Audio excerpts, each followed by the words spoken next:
नमस्कार, आप देख रहे हैं संसद टीवी। आपके साथ मैं हूं दीक्षा कोहली। बुलेटिन में अहम खबरों पर विस्तार से डालेंगे नजर, पर शुरुआत करते हैं हेडलाइंस के साथ।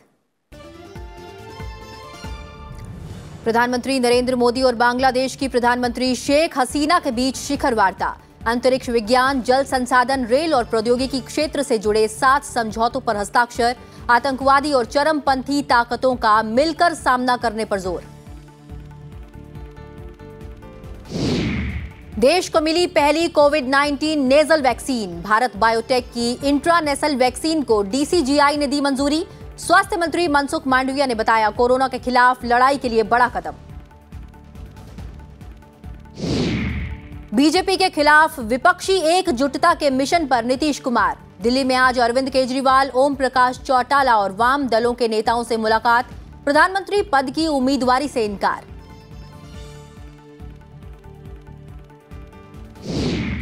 लिज ट्रस बनी ब्रिटेन की 56वीं प्रधानमंत्री। पूर्व प्रधानमंत्री बोरिस जॉनसन की जगह संभाली कमान। नए नेतृत्व के सामने महंगाई और ऊर्जा की ऊंची कीमतों समेत कई चुनौतियां। और दक्षिण कोरिया में हिनामनोर तूफान से भारी तबाही। 14 लोगों की मौत, 60,000 घरों की बिजली आपूर्ति बाधित। चीन में भूकंप से मरने वालों की संख्या बढ़कर हुई 65।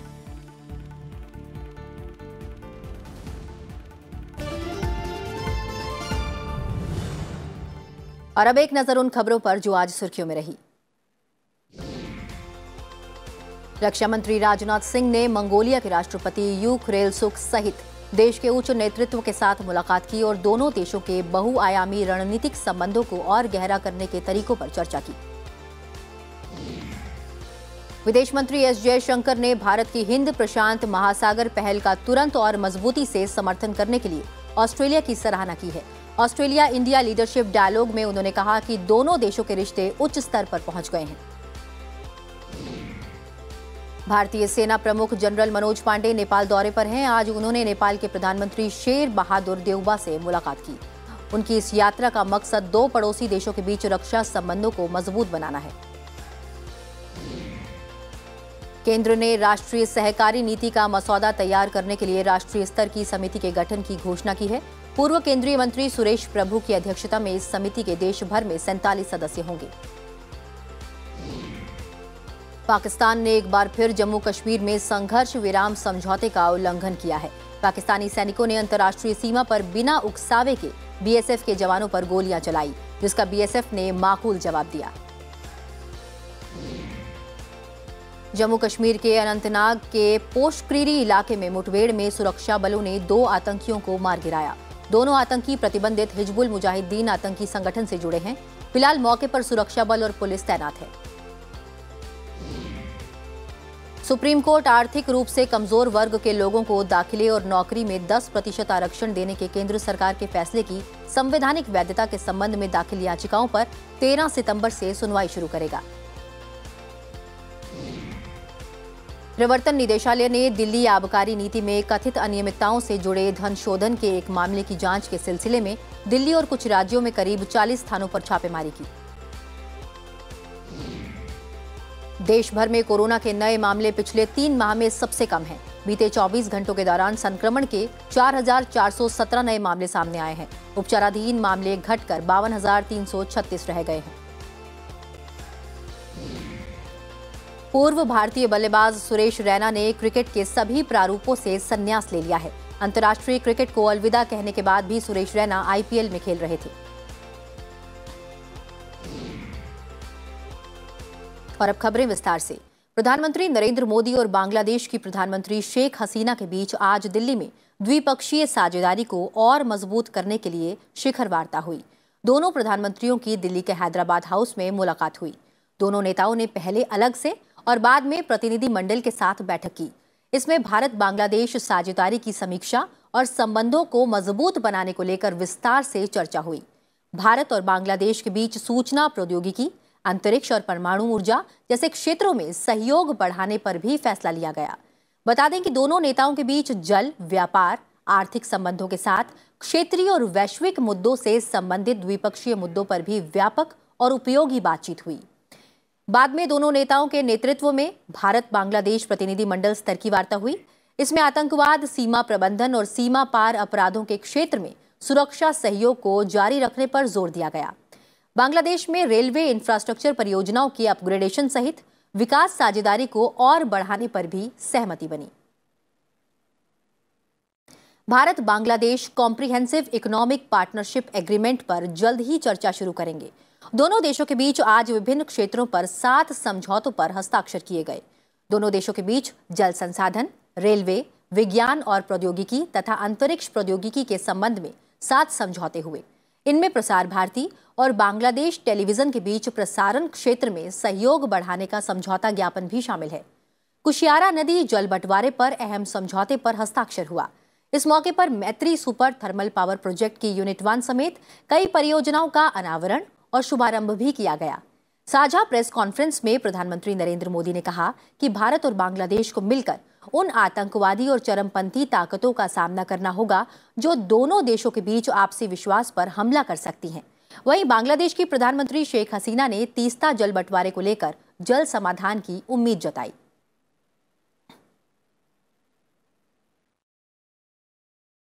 हम द्विपक्षीय कॉम्प्रिहेंसिव इकोनॉमिक पार्टनरशिप एग्रीमेंट पर शीघ्र चर्चा शुरू करेंगे। हमने आईटी, अंतरिक्ष और न्यूक्लियर एनर्जी जैसे सेक्टर में भी सहयोग बढ़ाने का निश्चय किया। आज हमने आतंकवाद और कट्टरवाद के खिलाफ सहयोग पर भी जोर दिया। Two countries have resolved many outstanding issues in the spirit of friendship and cooperation, and we hope that all outstanding issues, including this water sharing treaty, would be concluded at an early date. इससे पहले प्रधानमंत्री शेख हसीना का राष्ट्रपति भवन में औपचारिक स्वागत किया गया। राष्ट्रपति भवन पहुंचने पर प्रधानमंत्री नरेंद्र मोदी ने उनकी अगवानी की। यहां उन्हें गार्ड ऑफ ऑनर भी पेश किया गया।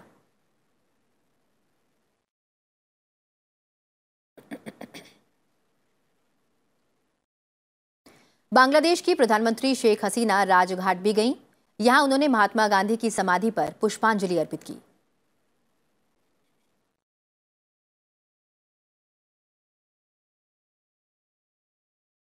भारत यात्रा के दौरान बांग्लादेश की प्रधानमंत्री शेख हसीना ने आज राष्ट्रपति और उपराष्ट्रपति से भी मुलाकात की। राष्ट्रपति भवन में राष्ट्रपति द्रौपदी मुर्मू ने बांग्लादेश की प्रधानमंत्री शेख हसीना का स्वागत किया। दोनों नेताओं ने भारत और बांग्लादेश के बढ़ते द्विपक्षीय सहयोग और गहरे होते रिश्ते पर खुशी जताई। राष्ट्रपति ने कहा कि हमारा साझा इतिहास, भाषा और संस्कृति दोनों देशों के लोगों को एक दूसरे से जोड़ती है। उन्होंने कहा कि हमारे संबंध हमेशा सहयोग और आपसी विश्वास की भावना से संचालित होते रहे हैं। बांग्लादेश की प्रधानमंत्री शेख हसीना ने उपराष्ट्रपति जगदीप धनखड़ से भी मुलाकात की। इस दौरान दोनों देशों के आपसी संबंधों के सभी क्षेत्रों पर चर्चा हुई।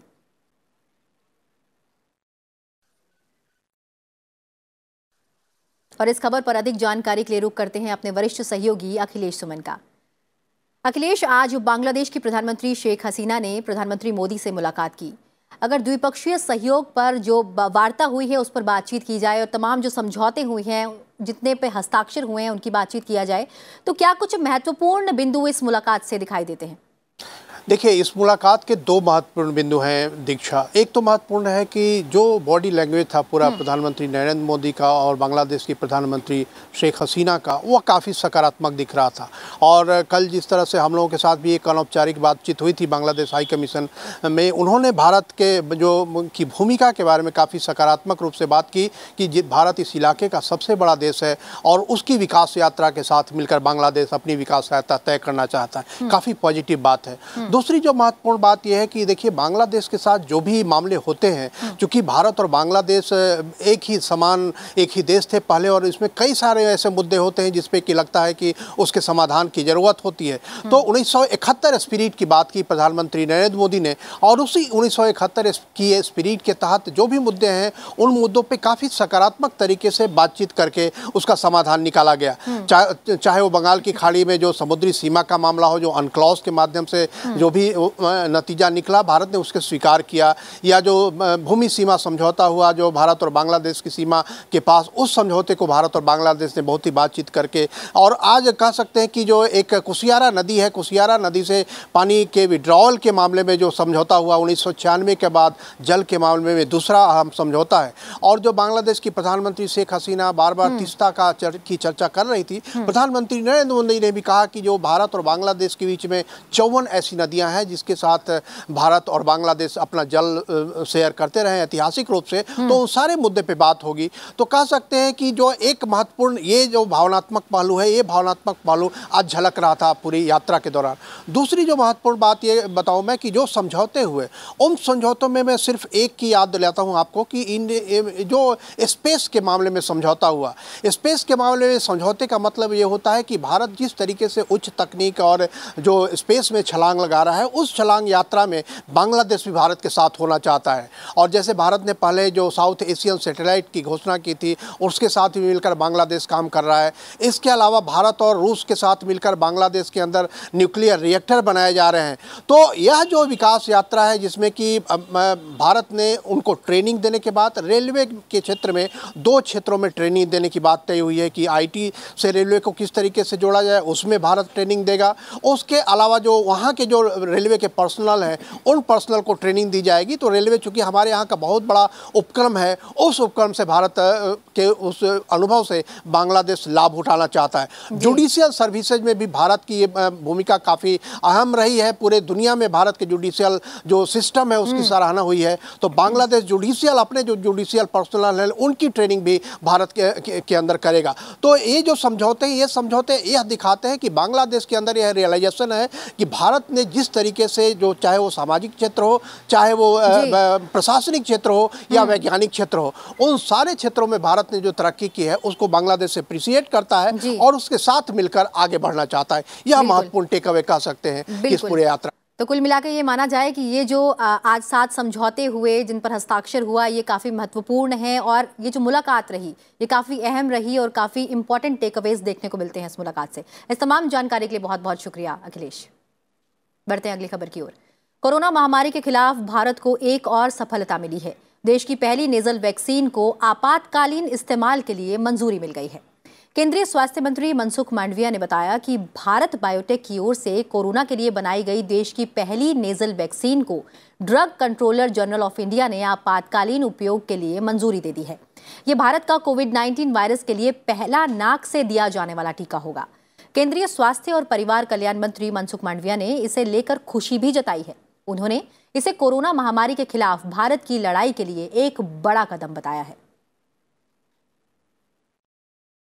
वर्ष 2024 के लोकसभा चुनाव को लेकर बीजेपी की आज दिल्ली में अहम बैठक हुई।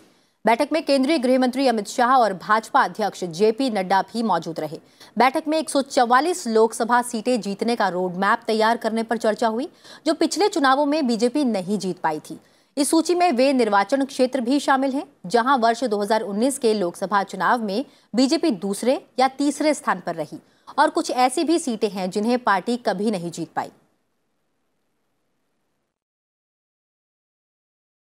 विपक्षी दलों को एकजुट करने के लिए बिहार के मुख्यमंत्री नीतीश कुमार इन दिनों दिल्ली प्रवास पर हैं। आज उन्होंने कई दलों के नेताओं से मुलाकात भी की। नीतीश कुमार ने आज दिल्ली के मुख्यमंत्री अरविंद केजरीवाल से मुलाकात की। उन्होंने कहा कि मुलाकात का मकसद सभी क्षेत्रीय दलों को एकजुट कर एक मजबूत विपक्ष का गठन करना है। वहीं नीतीश कुमार सीपीआईएम कार्यालय पहुंचे। वहां उन्होंने सीपीआईएम नेता सीताराम येचुरी से भी मुलाकात की। नीतीश कुमार ने भाकपा के महासचिव डी राजा से भी मुलाकात की। दोनों नेताओं ने देश के मौजूदा राजनीतिक घटनाक्रमों पर चर्चा भी की। वहीं नीतीश कुमार ने गुरुग्राम में हरियाणा के पूर्व मुख्यमंत्री ओम प्रकाश चौटाला से भी मुलाकात की।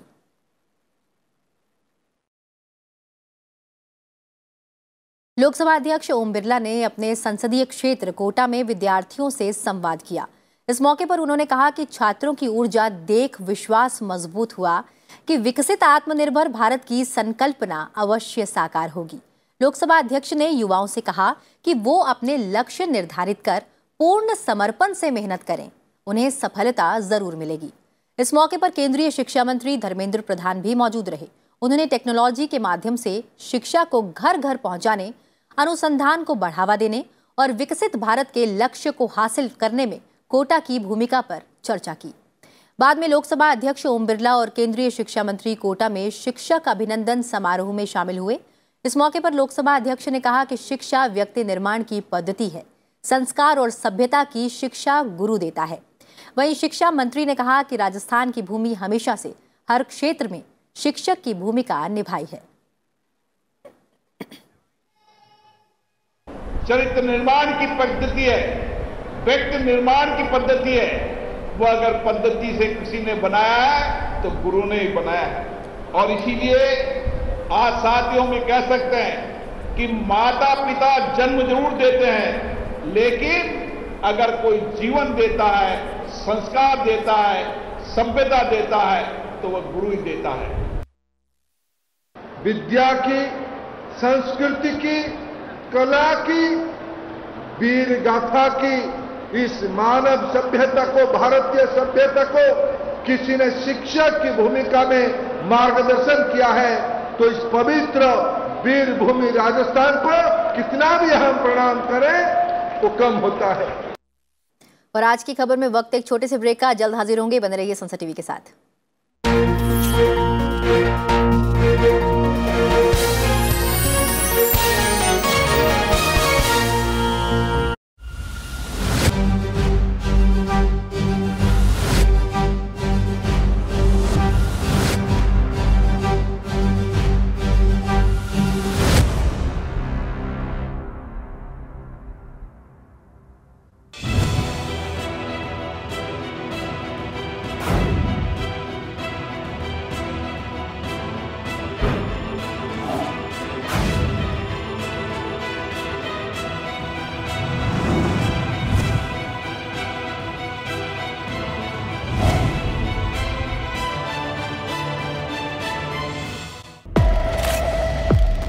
क्या आप किसी कानूनी समस्या से घिरे हैं? नहीं पता क्या करें? क्या कहता है कानून? क्या है आपके कानूनी अधिकार? समझिए कानून की बारीकियों को मेरे साथ कानून की पाठशाला में, सिर्फ संसद टीवी पर।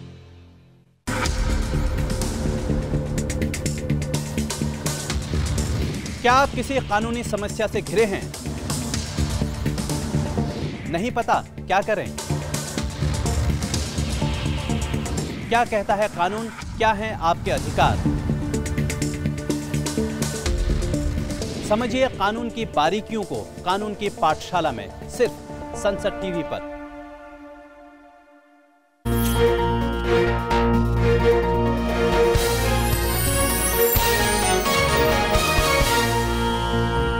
ब्रेक के बाद स्वागत है आप सभी का। आप देख रहे हैं आज की खबर। बढ़ते हैं आगे और बात करते हैं राज्यों से जुड़ी हुई खबरों की।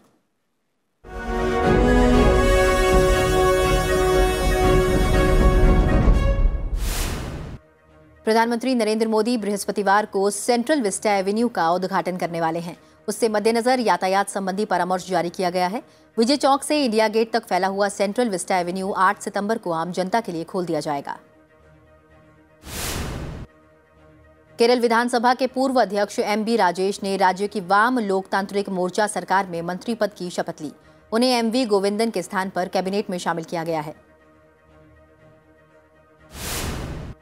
दिल्ली के मुख्यमंत्री अरविंद केजरीवाल ने प्रधानमंत्री से अगले 5 साल में 10 लाख सरकारी स्कूलों के आधुनिकीकरण के लिए सभी राज्यों के साथ मिलकर एक योजना तैयार करने की अपील की है। मुख्यमंत्री योगी आदित्यनाथ की अध्यक्षता में हुई कैबिनेट बैठक में प्रदेश में 4 नई नगर पंचायतों के गठन का निर्णय लिया गया है। बैठक में नगर विकास विभाग के 12 प्रस्तावों को मंजूरी दी गई है। छत्तीसगढ़ के मुख्यमंत्री भूपेश बघेल के नेतृत्व में हुई कैबिनेट बैठक में अनुसूचित जाति, अनुसूचित जनजाति और पिछड़ा वर्ग के कल्याण और विकास के लिए अलग अलग विभागों के गठन का फैसला लिया गया है। प्रधान न्यायाधीश यूयू ललित ने राष्ट्रीय विधिक सेवा प्राधिकरण के सेंटर फॉर सिटीजन सर्विसेज के कार्यालय का जैसलमेर हाउस में उद्घाटन किया।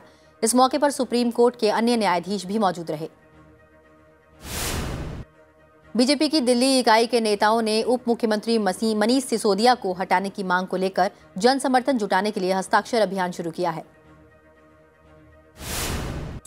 गोवा की एक अदालत ने बीजेपी से नेता सोनाली फोगाट की कथित हत्या के सिलसिले में गिरफ्तार 2 आरोपियों की पुलिस हिरासत 2 दिन बढ़ा दी है। टाटा सन्स के पूर्व अध्यक्ष साइरस मिस्त्री का आज मुंबई में अंतिम संस्कार किया गया। साइरस मिस्त्री की रविवार को कार दुर्घटना में मौत हो गई थी। वे 54 वर्ष के थे।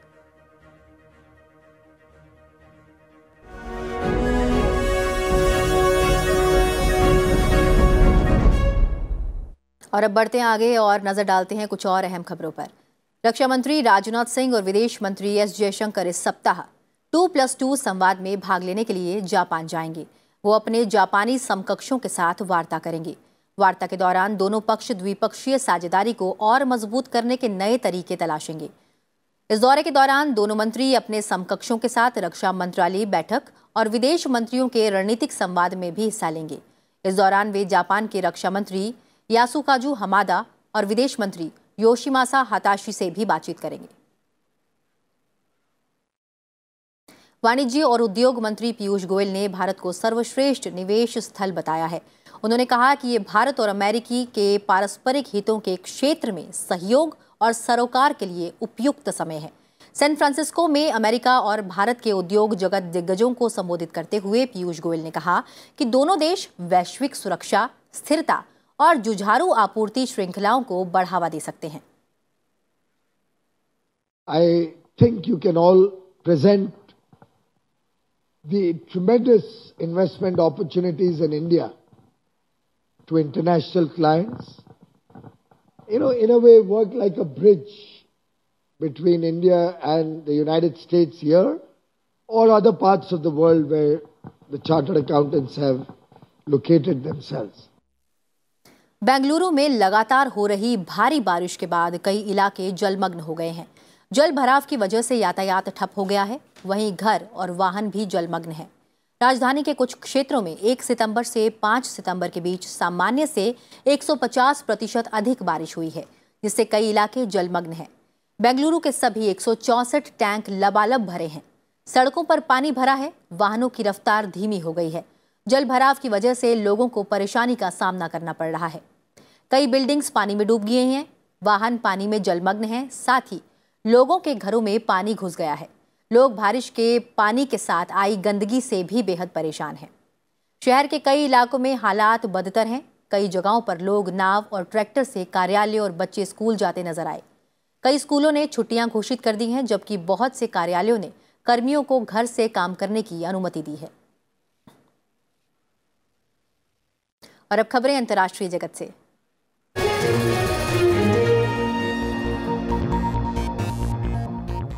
लिज ट्रस ने आज ब्रिटेन के प्रधानमंत्री का पद संभाल लिया है। महारानी एलिजाबेथ द्वितीय ने कंजर्वेटिव पार्टी की नेता लिज ट्रस को औपचारिक रूप से ब्रिटेन का नया प्रधानमंत्री नियुक्त कर दिया। लिज ट्रस आज महारानी से मिलने के लिए स्कॉटलैंड के एम्बर्डीशायर में उनके बालमोरल कैसल स्थित आवास पहुंची। महारानी ने औपचारिक रूप से ट्रस से नई सरकार बनाने को कहा। इससे पहले निवर्तमान प्रधानमंत्री बोरिस जॉनसन ने महारानी को अपना इस्तीफा सौंप दिया। लिज ट्रस लंदन स्थित 10 डाउनिंग स्ट्रीट पहुंचकर प्रधानमंत्री के रूप में अपना पहला भाषण देंगी। वो कुछ प्रमुख कैबिनेट मंत्रियों के नाम की भी घोषणा करेंगी। लिज ट्रस ने ब्रिटेन के प्रधानमंत्री पद की दौड़ में पूर्व वित्त मंत्री ऋषि सुनक को हरा दिया था। कार्यालय में उनका आने वाला समय आसान होने की संभावना नहीं है। देश के सामने 2 सबसे प्रमुख मुद्दे उच्च महंगाई और ऊर्जा की ऊंची कीमतें हैं। इसके अलावा भी कई और चुनौतियां हैं। दक्षिण पश्चिम चीन में आए शक्तिशाली भूकंप और भूस्खलन की घटनाओं में मरने वालों की संख्या बढ़कर 65 हो गई है। चीन के दक्षिण पश्चिमी सिचुआन प्रांत की लुंडिंग काउंटी में सोमवार को 6.8 तीव्रता का भूकंप आया। भूकंप से गार्जे तिब्बती स्वायत्त क्षेत्र के मोक्शी शहर में इमारतें क्षतिग्रस्त हो गई और बिजली आपूर्ति ठप है। वहां से 50,000 से अधिक लोगों को सुरक्षित निकाला गया है। भूकंप से चेंदुगु की प्रांतीय राजधानी में इमारतें क्षतिग्रस्त हो गई हैं। भूकंप के प्रभाव से पहाड़ी इलाकों से पत्थर और मिट्टी गिर रही है, जिससे मकानों को नुकसान पहुंच रहा है। दक्षिण कोरिया के दक्षिणी क्षेत्र में आए भीषण चक्रवात के कारण 3 फुट बारिश हुई। सड़कें नष्ट हो गई और बिजली के तार क्षतिग्रस्त होने से 66,000 घरों की बिजली गुल हो गई। इसके साथ ही चक्रवात हिनामनोर से बचने के लिए हजारों लोग सुरक्षित स्थानों पर चले गए। चक्रवात के कारण 133 किलोमीटर प्रति घंटे की रफ्तार से हवाएं चली और जेजू द्वीप पार भारी तबाही हुई। इसके बाद चक्रवात उत्तर पूर्व की ओर बढ़ गया, जिसके चलते आने वाले दिनों में पूर्वी चीन में इसका असर देखने को मिलेगा। दक्षिण कोरियाई अधिकारियों ने बाढ़, भूस्खलन और ऊंची समुद्री लहरें उठने की चेतावनी जारी की है। चक्रवात के कारण अब तक 14 लोगों की मौत हो चुकी है। प्रधानमंत्री हान डुक-सू ने बाढ़ प्रभावित क्षेत्रों से लोगों को निकालने के निर्देश दिए हैं। हिनामनोर चक्रवात के प्रभाव से बचने के लिए पूर्वी चीन के शहरों में फेरी सेवाओं को निलंबित कर दिया गया है और कक्षाएं स्थगित कर दी गई हैं। इस भीषण चक्रवात का असर जापान, ताइवान और कोरिया पर भी पड़ा है। और बुलेटिन में फिलहाल इतना ही। चलते चलते आपको छोड़े जाते हैं आर्मेनियाई महोत्सव की तस्वीरों के साथ। फिलहाल मुझे दीजिए इजाजत, अपना ख्याल रखिए और देखते रहिए सनसद टीवी। नमस्कार।